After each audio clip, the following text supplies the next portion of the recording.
On today's podcast, we are joined by our first guest, Garth Smith. He'll be taking us through his career coaching within football and futsal, whilst giving us a lowdown on the game of futsal itself. Thank you for listening, and we hope you enjoy. Alright guys, how are you? Good to be moving on to episode 2 of the podcast. Yeah, it's good. Thought last week went well. Seemed to have a positive feedback from people listening to it, so it's exciting to get another one under the belt. Yep, and today we've got our guest, our first guest, Garth Smith. He has a football and futsal background. Football fan, I think ex-football coach, and futsal coach. Garth, like to tell us a bit about your background? Good evening, gentlemen. Thanks for having me on the podcast. What kind of background? Just from how I began coaching, or how I got into futsal? Just the whole shebang. Your background at the minute, what you do at the minute. Maybe your past as a grassroots coach. Okay. Well, I started coaching in 2010. Two redundancies essentially forced me into looking for an alternative career. I was living in London at the time, so I got into coaching by taking my English FA Level 1, and I think essentially it just all exploded from that moment. I realised I could be paid for coaching children, which was amazing. So currently I am living in East Belfast in Northern Ireland, and I'm involved with the international futsal team here in Northern Ireland. So I'm the assistant coach of Northern Ireland Futsal team, and I also coach domestically for Belfast All Blacks, and I've been with them since the summer of 2019. Yeah, I think coming from my background, sort of not knowing much about futsal, and I think other listeners will sort of be in the same boat. Could you just give us a quick sort of rundown on the differences between futsal and football, and like how they differentiate so much? It's an interesting sort of comment you've just made there, because when you're within the futsal community, you think that a lot of people know about the sport, but when you really sort of scratch the surface, it's not very well known at all. Even though thousands of people play it, it's not very well broadcast or promoted within the coaching community as much as it possibly should be. So the differences are, it's played on a hard surface, so a hard court, and it can be played either indoors or outdoors. I think the hard surface is one of the key elements of it. The ball size differs, so it's a size 4 and not a size 5, but it's the same weight as a size 5. Now, the materials used for the futsal ball are different to what makes up a football. So the bladder and the material that goes inside the ball reduce the bounce of the ball. So when it makes contact with the surface, it's not going to bounce head height. It's probably going to bounce round about your midriff and then settle down pretty quickly on the floor. So it encourages the game. As a result of that, the game demands a lot of close control and being able to think quickly. The 5 players on each team. There are rolling subs, so very much similar to other small-sided games that your listeners might have played, such as five-a-side at their local goal centre. The game is very, very tactical, and this is something that I've been thinking about just a lot recently. A lot of people could say, well, it's just five-a-side, it's traditional five-a-side. It's not. I think there's a lot of investment of time and emotion that needs to go into actually understanding how you play the game. The size of the goals are different, and so with the size of the goals, the type of surface that you're playing on, and the ball size and the ball weight, it demands a lot from a different sort of player. Whereas five-a-side, you would just play with a size 5 ball. You've got the post box goals, which are quite low to the ground. Within futsal, you've got hockey sized goals, so 3 meters by 2 meters. So you're working in different dimensions. You have to think about how you strike the ball, where you strike the ball. The different techniques used within football are very different to how futsal is played. I've seen footballers come to futsal and think they can play it, and then they play against guys who have played futsal for 2 or 3 years, who may not be as good as footballers as them, but they get outperformed and outmaneuvered because they understand the game better. Like I said, it's very tactical. So how you adapt to, say, a formation. I think five-a-side football and football of the small-sided game nature becomes very much recreational. You just turn up, you have a bit of a kickabout. You might be involved in a team, but you're not going to train. You're not going to train in a five-a-side context. Whereas in futsal, there's an investment of understanding how the game is played, the tactics involved, the formations, the strategies that you might want to use. Again, going back to the differences, the goalkeeper, they don't have goal kicks, so they're more goal throws. The throw-in element of the game becomes then a kick-in nature, so you kick in from the sides rather than throw it in. Set pieces become very, very important in terms of scoring goals. Transition, very, very high because of the size of the court. You've got the traditional size court of 20 metres wide by 40 metres long. So it's a constant battle. It's a constant engagement of your mind and your energy.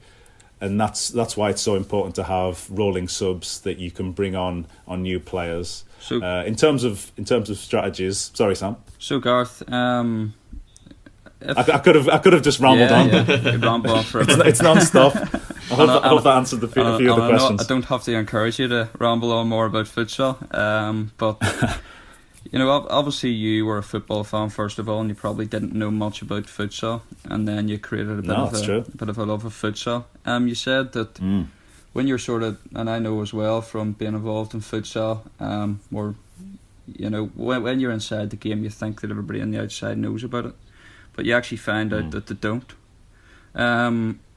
If you were to use futsal to develop footballers, how would you sort of create a love of futsal for footballers, and how would you introduce it to them? Would it be on a training basis or a competitive basis? I would want to combine the two, and the biggest thing for me is introducing it to the youth level, to the grassroots side of the game. So it's giving young people, children, from the moment they can start to think about the game at a level of, you know, being able to dribble and then having teammates. So you're perhaps looking at 5 and 6, being around other players. I would want to introduce it then. I think when you're dealing with older players, so within the league in Northern Ireland, you're essentially just working with footballers who are then being introduced to futsal. And I think that's quite difficult at times. Yeah. There are some really, really good footballers who have adapted really well to the game, and we're fortunate enough to have those within the national team. But for the sport to grow, for the sport to develop and become more popular, because kids love it. I've been involved with a few coaching clinics where I've been invited along to some friends who coach at the youth level. And the children love it. I think because, one, they get a ton of contact time with the ball. The size of the court demands that each player becomes so important, no matter where you are on the court. It becomes, you know, you take away one player and that's 20% of your team. Whereas within football, it's, you know, 9%, 8%. You can possibly get by with losing a player. Within futsal, it becomes vital. With the very, very young players, that is good because, you know, from coaching experience myself, I've sort of witnessed that at that age, they just really want everything to be around them, and around, you know, 1v1 defending, attacking in 1v1s. They want to always have the ball. So, I guess futsal does give that sort of experience. There's a lot more 1v1s, defending and attacking. It's packed with it. I would say it's one of the most important focal points for a coach to be aware of when they come into the game. That, you know, it demands that you are you're highly efficient in those 1v1 situations, whether that's attacking or defending, and transition. Those are two of the main things. One thing I want to sort of clarify to your listeners is it's not football or it's futsal, and I don't want to get the feeling that, well, you can like one or you can like the other. You can enjoy both. I mean, I'm a huge football fan, and that's never going to change. But I love futsal as well, and it's a sport in its own right. So it's not football. It is futsal, because of the demands it requires of a player, and the knowledge which you've got to have to improve in the sport. Yes, there are crossover elements like we've just discussed, the transition, the 1v1s. Yeah.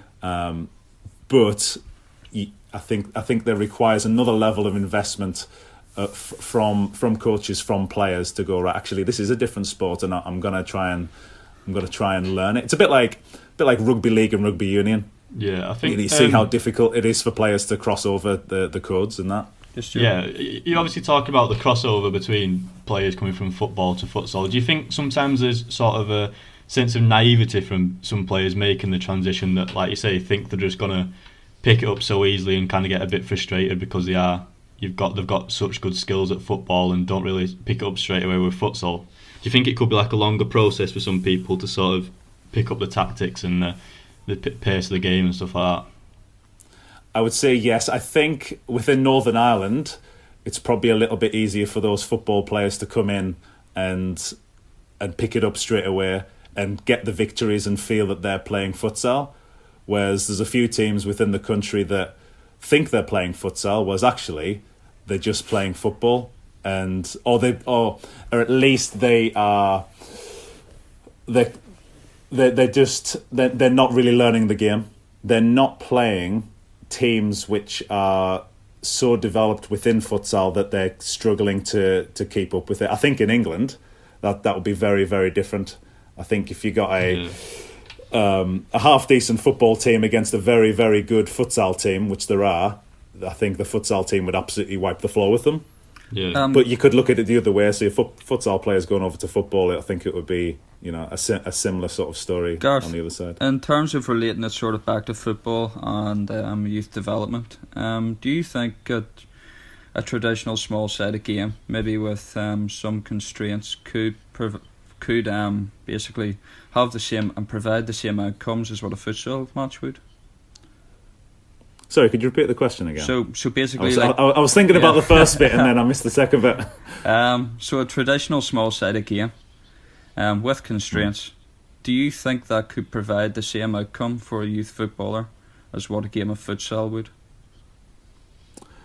I think so. Depends on what those constraints are. Do you think it would be more beneficial to develop a footballer because it would be played on grass, it would have the same ball as what you would have in football, or do you still think that futsal would be a better developer? So in terms of bringing futsal elements into, say, a traditional training evening? Yeah, so if you brought futsal constraints, futsal rules into a small-sided game on grass with a football, do you think that would be more beneficial than playing futsal? I'm quite big on the side of training when it comes down to is it relevant to the player and is it realistic? So what is it that they're practicing? What these players are practicing, is it what they're going to be meeting on a Saturday morning or Saturday afternoon? So regardless of whether I give them a futsal ball at training, well, they're not going to be playing with a futsal ball on a Saturday, are they? Yeah. So, what is it that I'm giving them as a coach? Yeah. So would you use it futsal as something which would be sort of in addition to the small-sided games that they would play, as a young kid? It's just something extra to give them another outcome. Yeah, but another pillar. Whatever. Yeah, if that futsal, if that's futsal is extra, then it needs to be futsal, and I think the coaches need to be educated within futsal to teach it to the players. Now, I'm thinking of a constraint that you could bring into a training session. So the kicking element, for example, instead of the throw-ins, well, that could be taking quick free kicks. That could be the coach blowing a whistle, the ball being placed on the floor and then quickly taken, because set pieces, kick-ins within futsal become very, very, very important, and how players position themselves on the court and routines in which can be implemented into a game. So that could be an element. There are many others in terms of transition. You could have certain teams having a certain number of players in areas of the pitch, and then being able to transition quickly. How effectively can a defender hold up an attacking team and allowing recovering defenders to come back, or vice versa? So how can an attacking team take advantage of a defensive of an attacking superiority in certain areas of the pitch?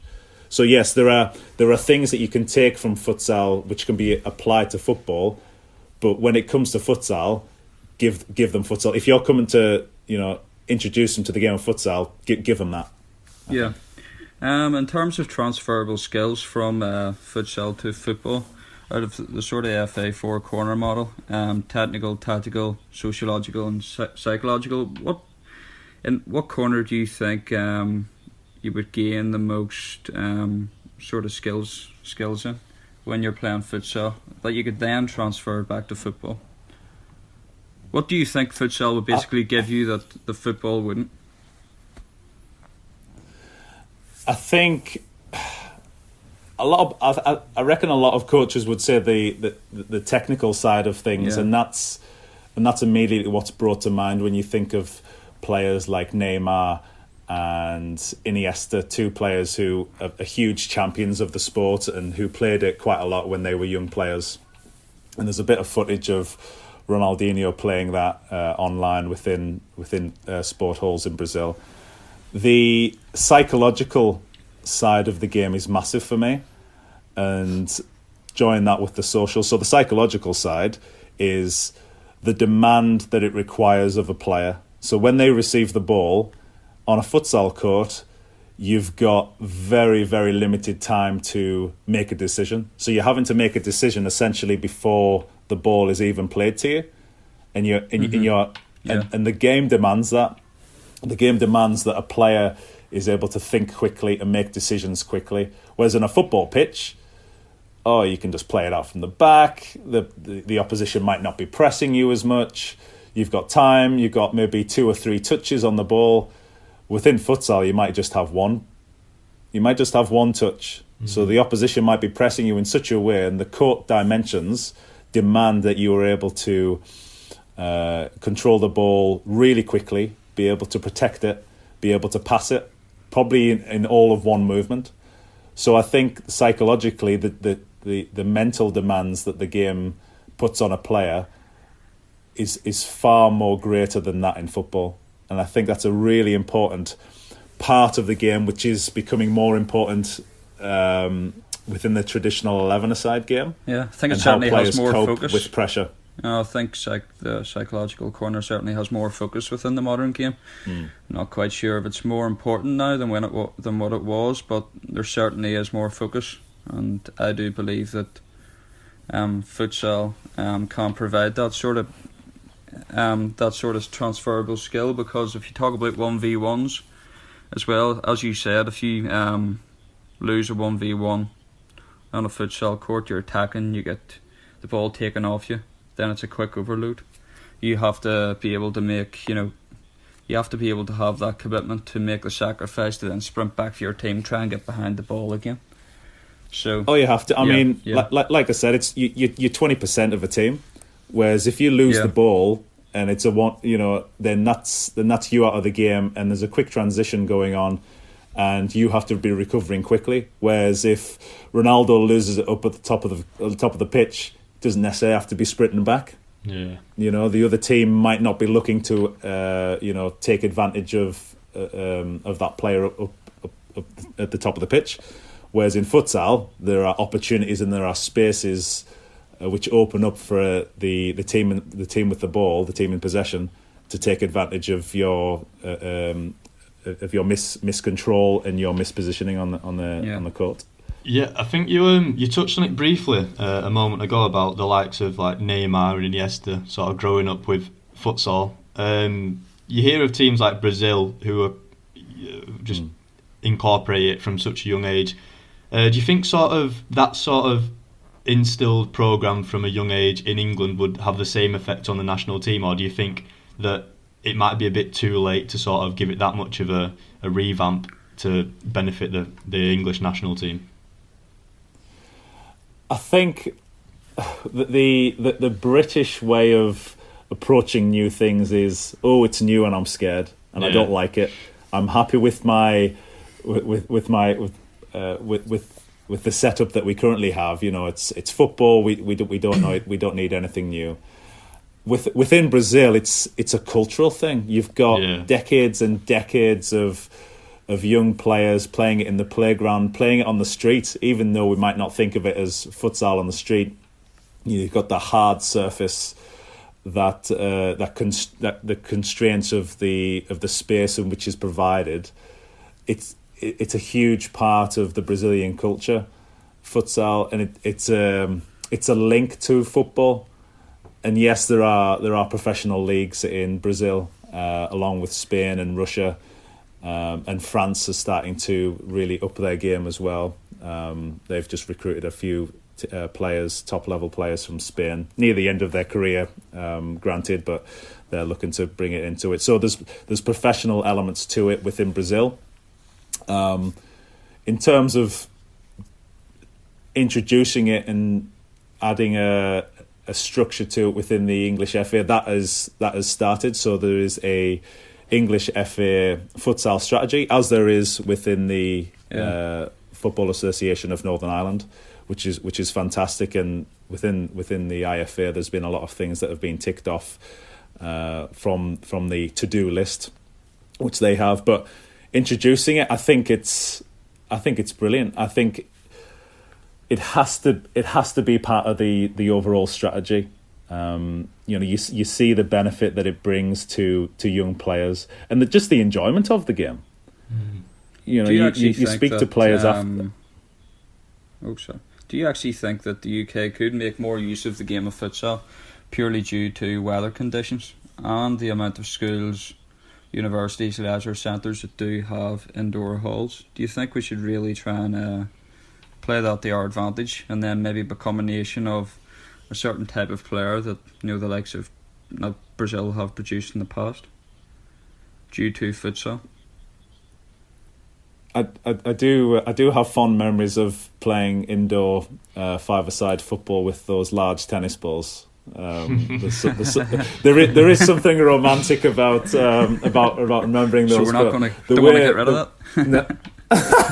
Oh no, they're horrific. I played with one a few years ago, and there's a group of guys who train before my club train, and they play with a indoor large tennis ball, and the way that the ball just spins from under your feet, it's just totally unrealistic to every element of the game. Improve control. And frustration, perhaps. Yeah. But to get back to your question, the use of futsal, the introduction of futsal within the UK, especially with the climate, like you mentioned. I mean, it's chucking it down now. Okay, we're dealing with a very different moment in our history and time, but going back pre-beginning of 2020, there are sports halls there that could easily provide futsal facilities. Yeah, all you need is the goals. There's fall down goals that you can get. Especially during the winter months, when you hear about so many games being called off, or games that are being played and everyone's covered in mud, and it's miserable for the fans, it's miserable for the players, it's freezing outside. Now saying that, and like I joked about the large tennis ball, there is something romantic about that. I think back to when I used to play football, and you were covered in mud, and you were sweating, you were stinking. But there was a huge social element, and even thinking about it now, you've just laughed. It brings a smile to us. So it's not saying no, we can't keep on doing that.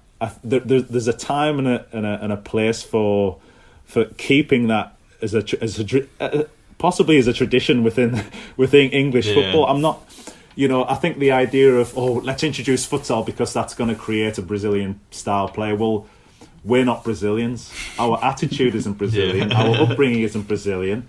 The way football's going, it's very middle class, so it's possibly being taken away from the average person.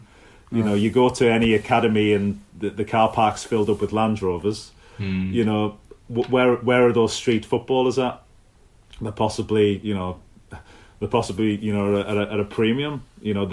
What's happening now is that they're trying to be created within the academies. Whereas before you were picking them up off the street and going, you're amazing, you're Paul Gascoigne, you're coming straight into this team. You've already learnt everything without us. I think like the main thing you said there with the difference between introducing futsal is like, obviously being from Yorkshire, you could go 4 or 5 weeks in Sunday League without playing a game because once the rain hits that pitch, you're not playing for a while. But I think the consistency of playing as well would definitely help, growth of the players, because there's nothing worse than not playing football for a long period of time. Yeah, and there shouldn't be any resistance to coaches involved in football, heavily involved in football for years, learning about futsal, the important characteristics, the benefits which can provide footballers through playing it, and then when moments like that of a period of 5-6 weeks where the weather is absolutely shocking, bringing their team indoors and looking to introduce a new style game which can benefit them from when they go back out on the grass. Yeah. No, totally agree. It would certainly aid football development in this country if you maybe did have like a winter futsal programme and then maybe did make summer a football time, because I think that would be a lot more sense. But as you say, in this country, everybody is pretty traditional and do want to stick to the usual ways. So I think there's a lot to do with cricket as well, isn't there? A lot of players sort of play football in the winter and then like to play summer sports like cricket, say. So I think to jig it up a bit, I think there'd be a lot of... Well, I think both sides, both cricket and football, at like a Sunday league and Saturday and Sunday cricket level, I think there'd be a lot less participants either side because you've kind of got to choose one or the other because you can't really do both. So I think it'd be quite hard to sort of implement that personally, but it's always possible, I'm guessing, to jig Garth, it up a bit. Garth, obviously you've got international experience as well. How long have you been with the Northern Ireland team? For about 3.5 years now, so the team started in 2016. Right, interesting. Do you see, out of all the sort of nations in the UK, do you see any particular nation ahead in terms of futsal? Oh, England, without question. Yeah. The finances which are available to the English FA completely dwarf anything that the Scottish, Welsh, in particular the IFA have. Just look at the population. You've got 50-60 million people within Britain. Within Northern Ireland, you've got less than 2 million. So you're dealing with very different budget constraints to what can be provided for each home nation. Yeah. Has it when you've been at the Home Nations Championships, when was the most previous one? Was it in November? The last one was in England in December, yeah. Right, okay. Has it filtered through to their first team yet? How far they are ahead of the other nations? Or is it a process? In terms of filtered through in terms of their performance, at first team level, do you think... What, of the England futsal team? Yes, of the England futsal team. Do you think their investment in futsal at sort of the young ages and grassroots has now filtered through to the senior setup, or do you think that we might see a very good, a lot better than now England futsal team in years to come because of how much they can invest into it?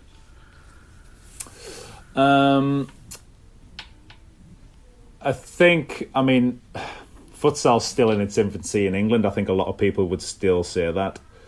And so we're coming, I'm thinking from a Northern Ireland perspective, we're only three or 4 years old in terms of implementing it within schools and domestically and internationally. They've got such a head start on us. They've got 20 odd years on us. So, they're sort of much further than us in terms of their development and their implementation.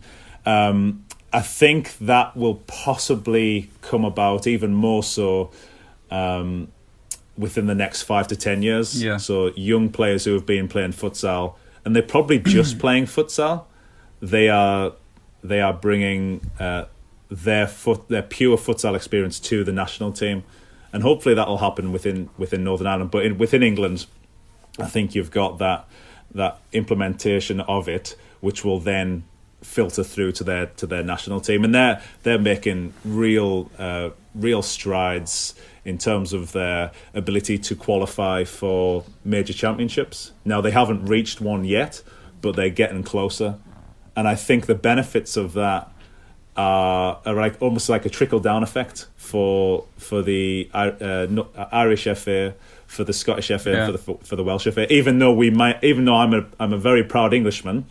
Within futsal, I'm all Northern Ireland, and I think even though that might be difficult to go flipping England, that is something that we want. We want their success, even though it's begrudging saying it, because it makes them look good, and it goes, who else? England are playing Northern Ireland, Wales, and Scotland every year in the Home Nations, so we're getting a sense of that. Okay, yeah. How was the whole Home Nation Championship experience as a whole? Obviously, I think you've been to 2 or 3 now. Is there a bit of a feel-good factor around it? Is there many spectators that actually go and watch it?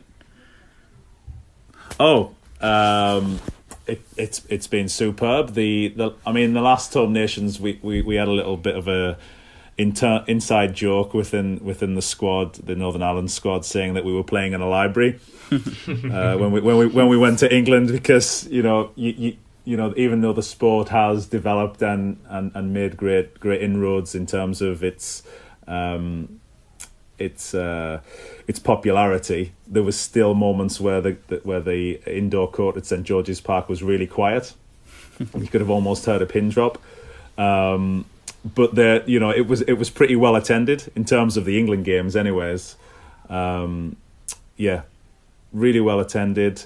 When it came to Northern Ireland, when we hosted it 2 years ago, that was well attended as well. We played our home games down in Newry at the Newry Leisure Centre, and so that was a great experience. Have you been to any Euro qualifying stages yet, or is that something that Northern Ireland haven't been to yet? Well, we get introduced to the qualifying stages. We were recently playing in Lithuania. Right, so we faced Lithuania, Hungary and Turkey. We lost all 3, but 2 of those games were relatively close in terms of... Well, actually all 3 were close in scoreline.